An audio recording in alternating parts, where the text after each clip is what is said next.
Episode 204 of the Read to Lead podcast is brought to you by cloud accounting software FreshBooks and by Gusto. FreshBooks offering a free 30-day trial with access to all their features. To find out more, visit freshbooks.com/read-to-lead. Gusto is refreshingly easy payroll, benefits, and HR for the modern small business. Currently offering an exclusive limited-time deal. Sign up today and get 3 months free once you run your first payroll. Just go to gusto.com/read-to-lead.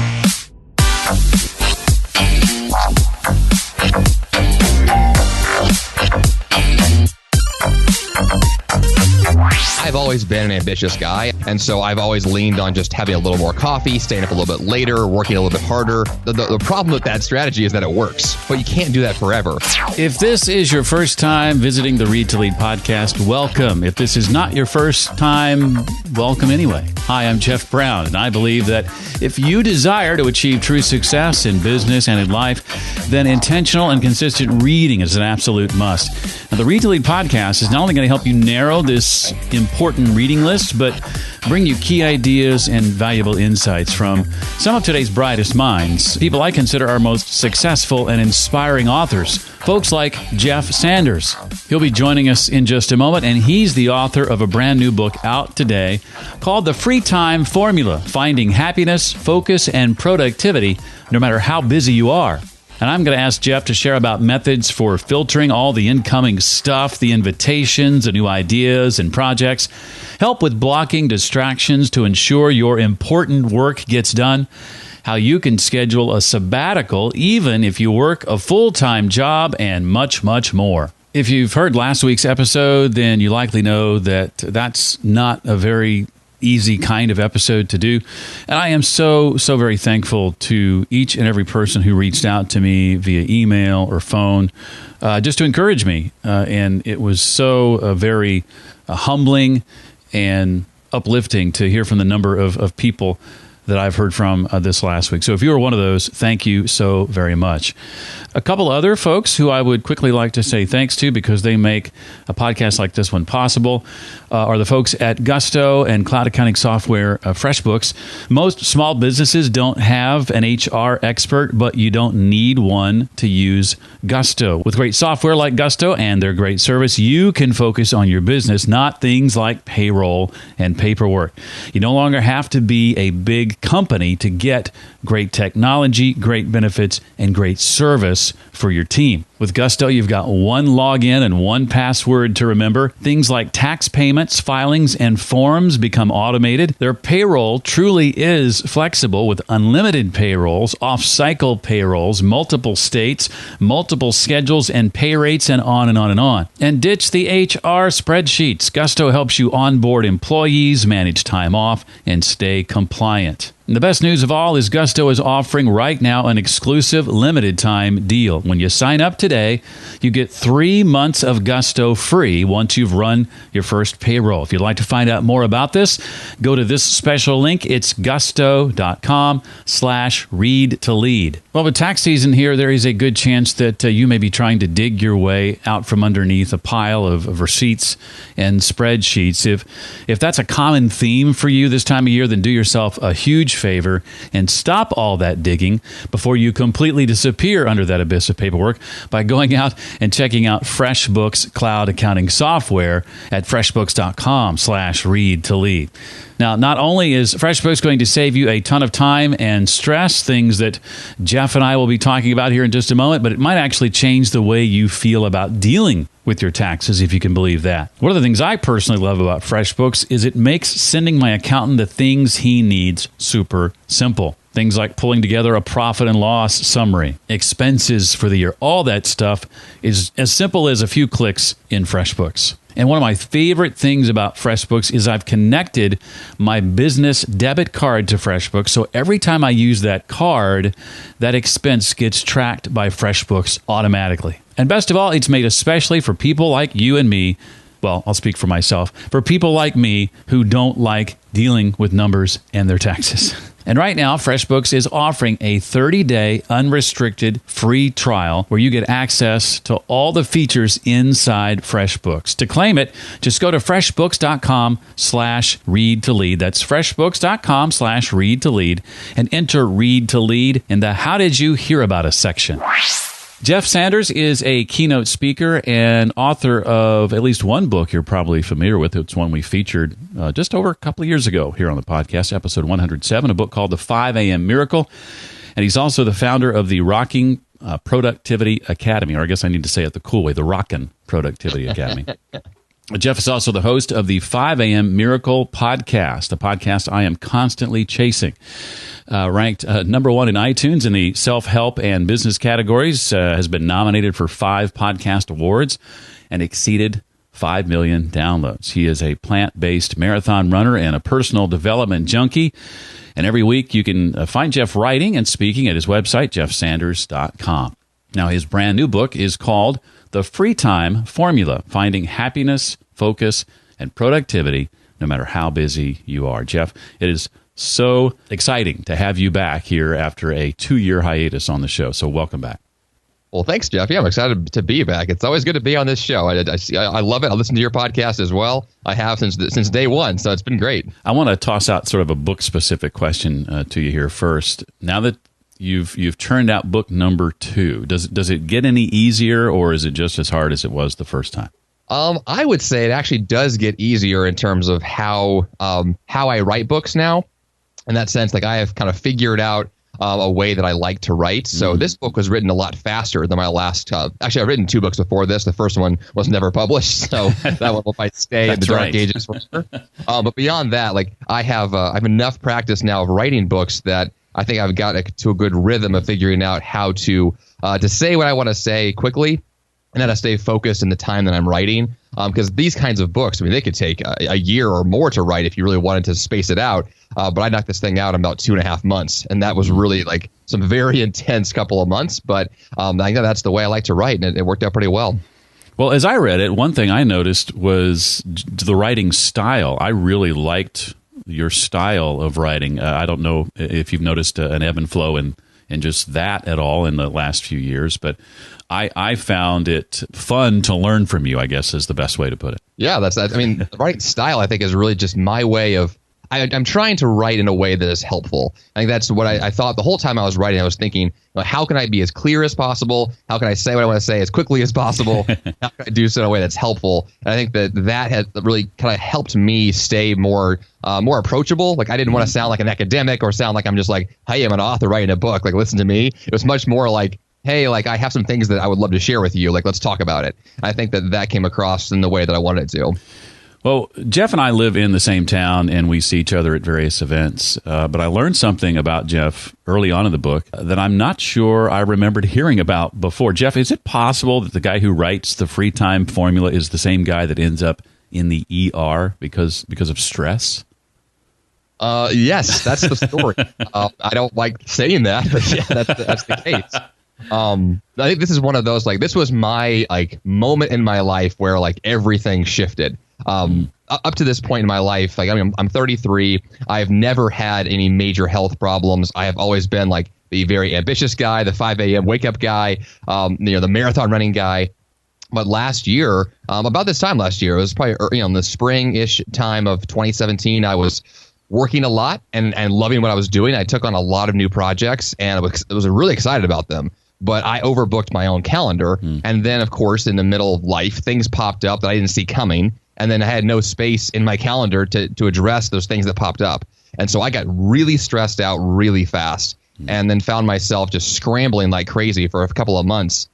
And the culmination of all that was that I basically had a stress-induced panic attack that resulted in me going to the ER.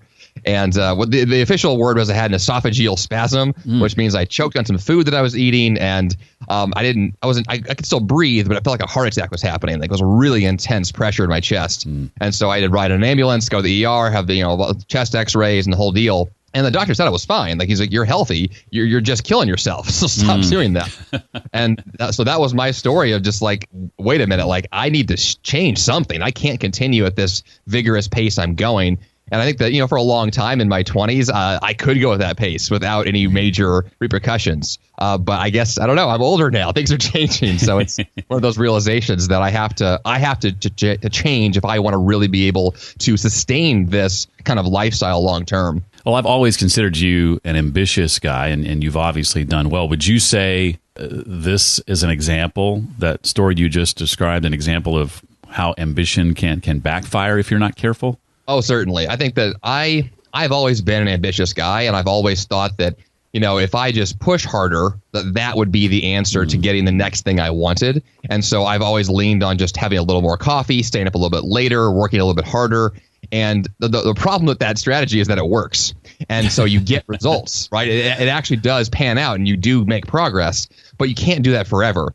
And so I found that out just very clearly when I found myself just like, I kept seeing like, how much more can I pack into my day? And the problem with that is that the day is finite. You cannot just continue to squeeze more in. Like there is a limit.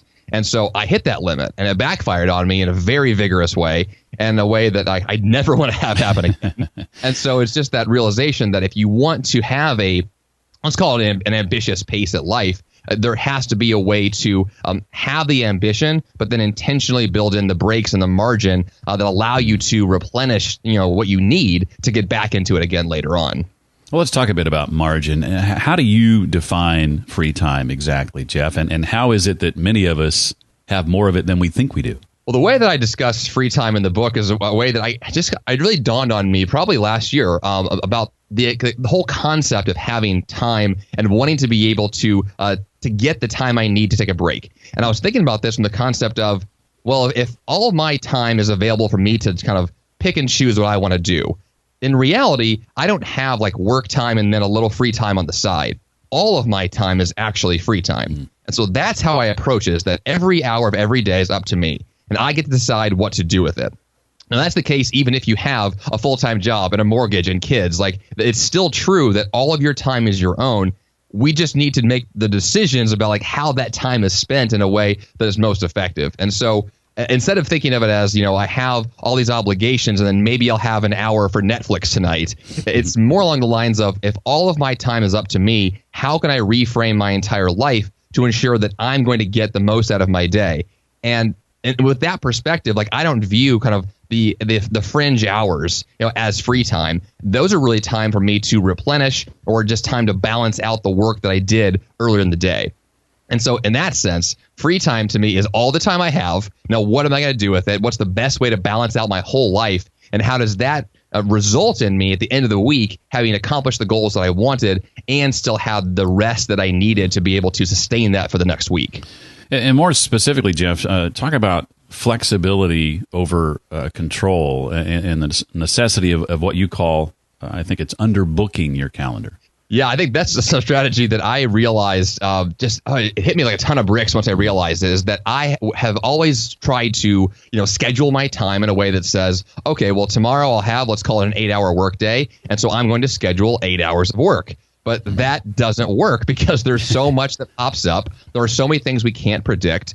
And the projects that I even would schedule for myself may not take 8 hours to finish. They might take 10 or 12 or longer. And so all of a sudden, this 8-hour workday becomes a 15 or 16-hour workday, and I have no time for rest or sleep. And so what I realize is that I have to intentionally underbook my calendar. Even though it pains me to do so, I have to like literally look at my calendar and say, I'm only going to book like 4 hours of actual work and leave a lot of white space, because I know that stuff's going to pop up. I know that I'm going to have new ideas. I know the work I'm going to be doing will take longer than I think. Like, that just always is the case. And so underbooking my calendar seems to be the only strategy that is effective long term to allow me to have the margin, kind of baked in a way that actually pans out in real life. So when tomorrow shows up and I only have 4 hours booked, magically, I actually am able to get the work done that I wanted to get done, and I didn't freak out in the process of trying to do it, and I still had the flexibility and the margin that I needed built in. But that really takes intentionality. It takes, there's a lot of changes that have to be made for that to be possible. You may have a busy 9-to-5 job where that's really difficult to pull off, but the goal is to think of it through those terms. Like, how can I schedule less? How can I cut the nonsense? And how do I get myself to a place where, I am doing the things that matter, but I'm not trying to do more than I actually have time to get done? Something I still struggle with sometimes is how to filter all the incoming stuff, the invitations, the new ideas, the potential new projects. What advice would you give for someone who struggles with that like me? I mean, that's my boat too. It's like there's always lots of new things to pursue, and I find that to be my biggest struggle. This is, I think, a quote from Steve Jobs from years ago that the things that he was most proud of at Apple were the things they didn't do, because that was what he was able to filter out. He was able to cut and say, we're not going to do all these other things that we had planned to do with our company. Instead, we're going to focus and do these three things. I think that's everyone's struggle, especially if you're an entrepreneur or you're in the boat where you can choose your own time. There are infinite possibilities of things to do, and you literally cannot choose all of them, so you have to make cuts. And so the only way to be able to move forward effectively is to decide ahead of time, like, here are my focus points. Here are the few things I'm going to pursue. And then when new ideas pop up, I'll still record them. I'll have a place to write them down and then revisit those later on. But I can't let the new ideas constantly, derail me from my current priorities. And, I'm the kind of guy that I get lots of ideas every single day. So I have to record new ideas every single day somewhere and ignore them, and then be able to move forward on what I said I would do that day. I'm really bad at this, actually. Like, this is a struggle for me, but I have to do it because there's no other way that I would actually stick to my plan if I didn't have, some filters and boundaries built in to ensure that I can stay focused. You're speaking my language. That's a struggle for me too. But your book has been very, very helpful in this regard. Now, I know you're an avid runner, and can I call you fitness geek? Would that be apropos? Sure. What role do these things play in your productivity? I realized years ago that my health had been undervalued in my life. This is probably my early to mid 20s. I got to a point where, I'd come out of college where I was drinking all the time, eating whatever I wanted. And that didn't carry well into my working adult life. And I realized pretty quickly, I have to change how I live. And so I had this epiphany that I need to eat better. I need to take care of myself. But I didn't realize until a few years into that journey how important my health was to my ability to get my work done.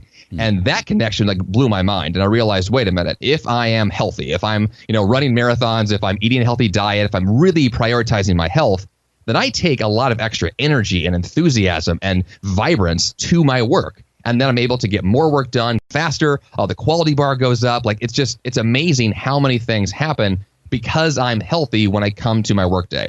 And the opposite is also true. If I'm not healthy, if I'm exhausted, if I'm sick, if I don't feel well, it's very difficult to focus. It's very difficult to get anything of quality done. And so the more that I've seen kind of those two things play out, the more obvious it is over time that health has to be my priority. And obviously last year, I did a very poor job of that. And it really played out in a very negative way.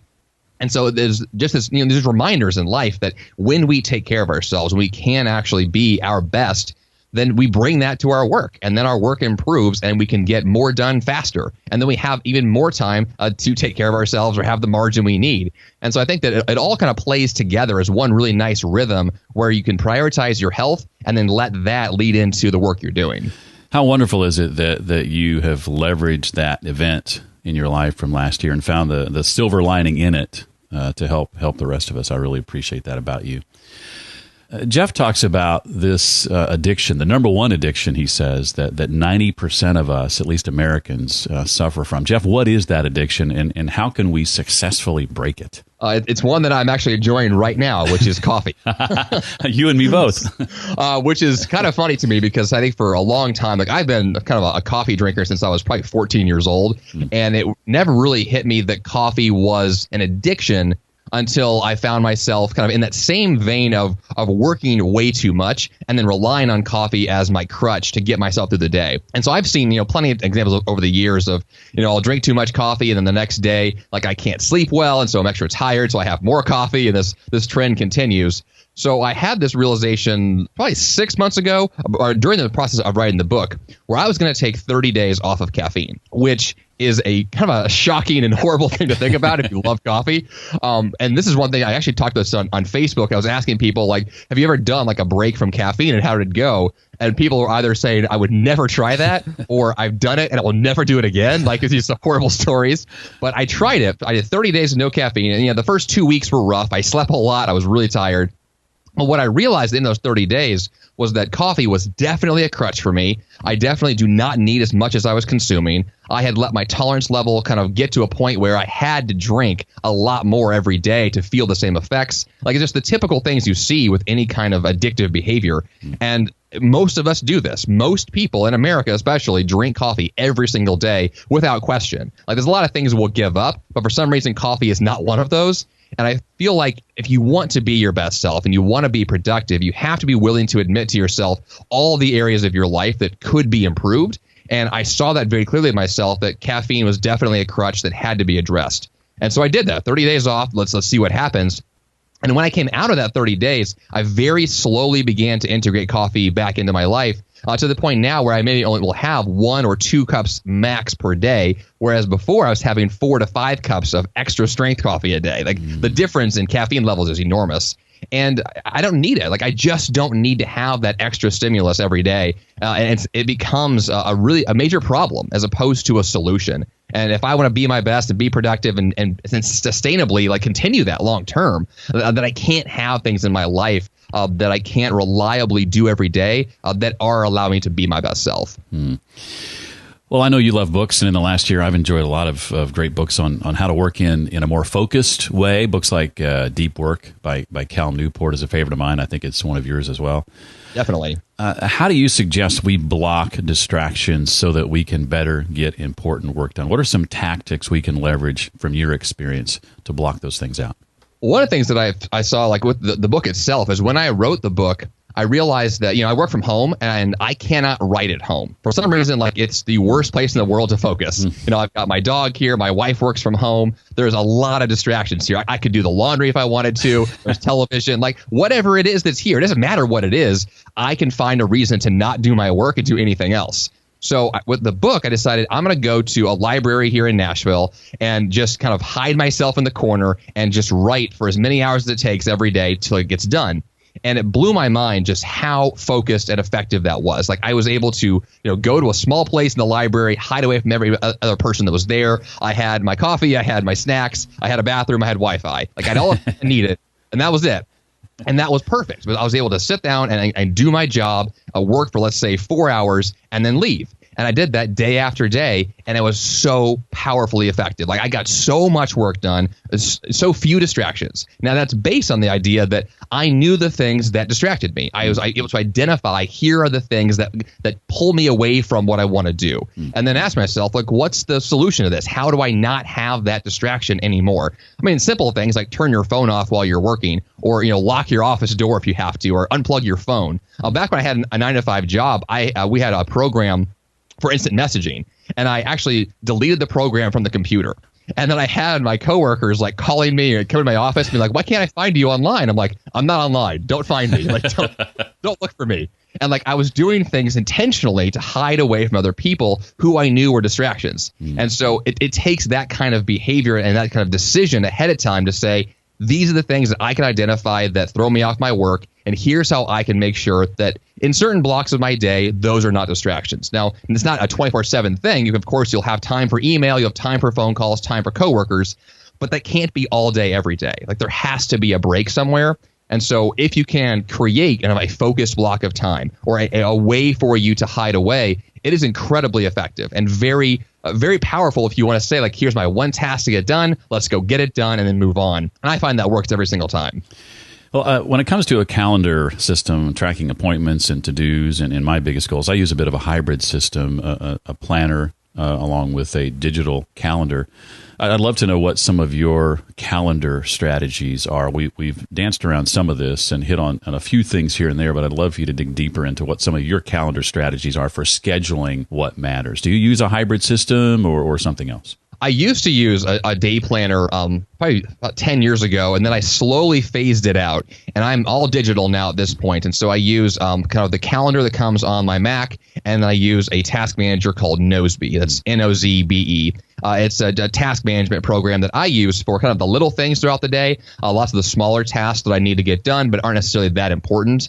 And then I use my calendar to actually schedule the big events. Those must-dos. Like today's interview with Jeff Brown, I was on my calendar to make sure that was going to be there. The things that really matter are on the calendar. And I take David Allen's approach to this, which is, his getting things done methodology, which is that your calendar is sacred space. And you really only want to put the things on the calendar that you are committing to, the things that you definitely want to see happen. And so because of that, there's a lot of things that I could put on the calendar that I don't, that end up in Evernote as my way to store ideas for later. And that has actually become a much bigger component recently for me, as I've realized that over time, I was taking ideas that would come in and I would just naturally say, oh, I have time on Friday afternoon, I'll do it then. But that's not the point. The point is to ask yourself, does this thing ever actually have to get done? And if the answer is no, then I don't schedule it immediately. And then if it does have to get done, then I will find the ideal time to get it done. Then it becomes an actual event on the calendar. And so it's really about having a higher bar for the events to meet. Like everything has to be important or it's not going to get my time. And that's really a kind of a way of living that says, like, I'm only going to agree to do things that are truly important to me. And when you do that, you're able to filter out a lot of things that otherwise would just be distractions from the things that matter most. And so that's kind of the philosophy that I have. And then I carry that into the programs that I use to figure out, how do I say yes to things that matter and how do I just set aside the other things that for now don't. And of course, over time, I may go back through those lists and find ideas I had that now matter that didn't before, and I'll bring them back to life. But it's a process where you're constantly asking yourself, like, how can I only spend time on the few things that matter most? And then how can those things actually land on, the tool that I'm using now to schedule my time? And I think with that in place, it's so much easier to stay focused and so much easier to filter out what doesn't matter yet. Do you look at your calendar at the beginning of the year and carve out some of those truly, sacred moments, for birthdays or anniversaries and things like that, and vacations? And do you have sort of a quarterly, monthly, weekly review process? What does that look like exactly? Yeah, so it really does start with looking at the year overall. I will plan out kind of the big stuff, like, a week vacation or a major event like a birthday. I travel back to Missouri. My family lives. I could do that frequently throughout the year. So those trips are usually pre-booked as well. But then kind of on a routine basis, I don't schedule my goals that I'm working on a yearly basis. I do those much more short term. So I might have, like, let's say that by the end of the year, I'd like to hit like X number of dollars in revenue for my business. But on a short term basis, of the goals that I'm actually trying to achieve, those are only scheduled really about maybe a month or two out at most. And so I'm really taking a very short-term approach to what I'm focusing on, because I have seen just over time, it's so clear that I just cannot predict the future. And my life and my business change so fast and so frequently that there's no reason to schedule things far in advance most of the time, because they're going to change anyway. So I really just try to say, like, what matters in the next couple of weeks and how can I make sure that that stuff is going to get done? And that has played out really well. Now, I looked back, 2017 and said, like, well, how did last year go? And the answer was it went well. Like, I did the things I wanted to do, and a lot was able to happen. And I was flexible enough to kind of, take opportunities when they popped up. And that was only because I was scheduling my life in short-term chunks, which I really can't imagine doing it any other way at this point, because I know that my life is going to change and I want it to be able to change. So I'll just focus on the next big thing, knock that thing out, and then kind of regroup and decide what's coming up next. And then throughout that process, yes, I have weekly reviews, monthly reviews, quarterly reviews as ways to analyze that progress and then make better choices going forward. So I definitely have a huge focus in my life with review processes, because those are so incredible to analyze what you're doing, how you're doing it well, how you're not doing it well. I'm not always great at that, as is evidenced by last year, but there's definitely ways to constantly relook at the way you're living and working and find better ways to do it. Something I'm trying to be more intentional about in 2018 is a sabbatical, maybe a month long, just time away from everything. Just plan, reflect, focus. Talk about the value of doing that, and more specifically, if you're someone working maybe a regular job, how does that happen, or does it? Well, it's a great question. Actually, I met a guy last fall named Sean West. Do you know him, Jeff? Yes. Mm-hmm. Yeah, he's a guy that has written a book. Actually, he's working on the book now. I think it's called Sabbatical. That's supposed to come out later this year. And when I met him, he was talking about how in the last probably 5 to 6 years of running his business, he has done a sabbatical every 7th week. And so he'll work for 6 weeks and have the 7th week off. And this same thing applies to all of his employees as well in his business. So they will work a 6-week sprint and have a 1-week kind of not only vacation, but like 1 week where you're not allowed to work every 7th week. And that process has been, he said, revolutionary for him. Like I was just blown away talking to him about it because he said like it's the reason why he's able to stay creative and refreshed and has the breaks built in that he needs, and for his employees as well. And, at first when I heard this, I was like, there's no way I could take that much time off every year. But I have started that process, and I'm now integrating those into my business. My first couple sabbaticals have gone through very poorly because I just tend to work too much. I had a really hard time setting the boundary for myself, but I'm getting better at that. And so that's been an intentional practice now that I'm adding in as a way to say there's going to be a guaranteed kind of break somewhere in the middle of all of this busyness. Like there has to be something we're working towards, like an end result. And if the work continues week after week without any breaks ever built in, then it feels monotonous and it feels like there's just an endless amount to do with never any reprieve from that. And that's exhausting, and that's really kind of demoralizing if you want to be able to stay upbeat and enthusiastic with your work. And even if you have a day job, you can still build these things in. It may not be every 7th week, but you may be able to pre-plan your vacations, pre-plan long weekends, like whatever it takes to say, like, I'm going to be intentional about time off. And when I have time off, like I'm not going to work. And when that time shows up, I'm going to intentionally schedule things that replenish me, like intentionally schedule things that bring life back into me. For example, you would probably not just say, I'm just going to lay on the couch the whole weekend and watch Netflix, because that generally doesn't play out that well. Like it might work for an evening, it might work occasionally, but as I've seen this just with myself as well, it's like we think that things like just laying on the couch might be what we want to do, and it is when we're exhausted, but it's not a sustainable long-term practice to really optimize that free time. And so I think sabbaticals will give us a chance to really analyze, like, how can I make the most of the time that I have, and how can I replenish myself in a way that brings me back to work refreshed and energized and ready to work. And so that's my focus with sabbaticals, is figuring out how to schedule them well, and then when they show up, how to make the most of that time. Good advice. Well, Jeff, I have a couple of questions I want to ask you that aren't directly related to the book, but before I do, what else from the book, if anything, would you like to make sure that we know? There's one kind of major focus throughout the book that I just get really excited about, which I call Cut the Nonsense, because it's something that I see in my life every day, which is that I spend time every day doing things that never have to happen.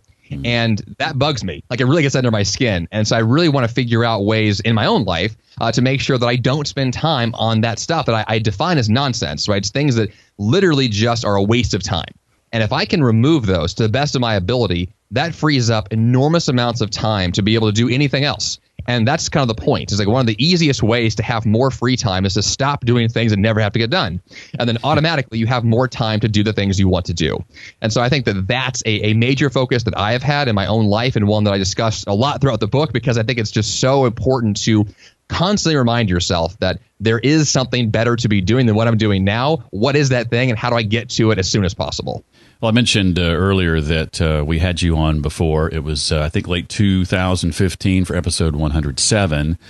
And one of the questions I asked you then is a question I want to ask you now, but I want to challenge you to pick different books than you suggested back then. And I'm going to remind you what those were.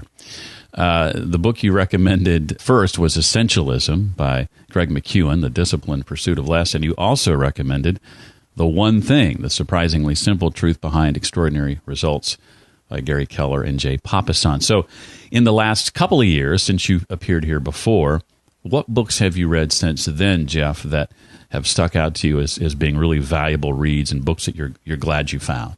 The first one is one I just finished reading, Your Best Year Ever with Michael Hyatt.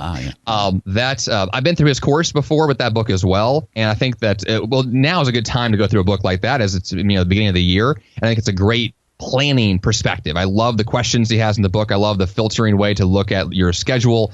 And it's just, I think Michael Hyatt's book there really taps into, and his whole philosophy around scheduling really taps into a very effective ways to approach your day. Actually, I went to a live event of his a few months ago. I remember leaving the event, and I already finished my book at this point. And I went to the event, and the whole time I was there thinking, man, he has everything that I should have said in that book. Like he's doing all of this better than me. And so that really bugged me. Like, because he's a guy that I always lean on, and a guy that I learn from like crazy, because he's always, for some reason, on the cutting edge of everything that's going on. And I just love it. It's fantastic.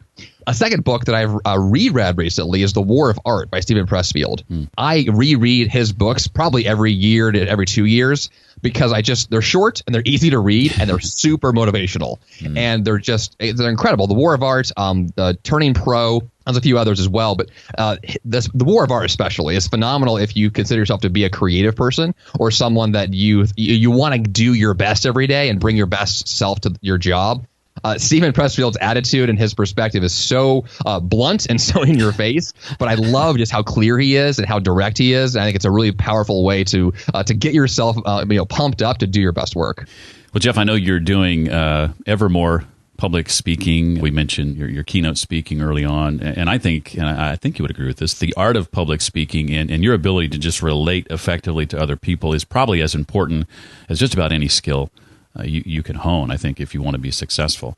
So as a successful keynote speaker, I want to ask you, what are some of your tips for delivering an impactful and memorable public talk? One thing that I have thought of in the last couple of years as I've done more speaking is that when you're on stage, the people you're talking to are people, which I think is a weird thing to think about. But like I do the same thing with my podcast. It's like I'm not talking to an audience, I'm not talking to a group of random strangers. Like I'm talking to a human being who is, either they're forced to listen to me talk or they volunteered for it. Either way, they're going to be with me for the next 30 minutes, an hour, whatever it is. And so I want to be able to relate to them. I want to be able to have a conversation. Like I really kind of have realized as someone also who listens to speeches and goes to talks, that I don't want the speaker on stage to look like they are kind of like the all-powerful, almighty person who's going to, bestow wisdom on me.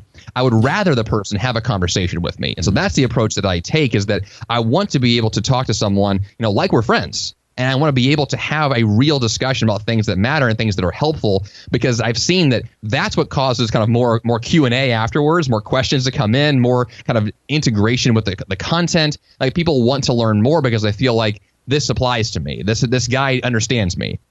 I feel like that's how I want to approach the way that I talk, is that like there is something to be said here. Let's have a conversation. Let's dig into it. Let's relate on a similar plane. And I think that the more that I can get to that, and the less that I feel like I'm the guy in the suit on the stage, the better it becomes for a much better interaction overall. And so that's usually my approach with speaking, and it's one that I'm trying to get better at. But the more that I do it, I see better results there.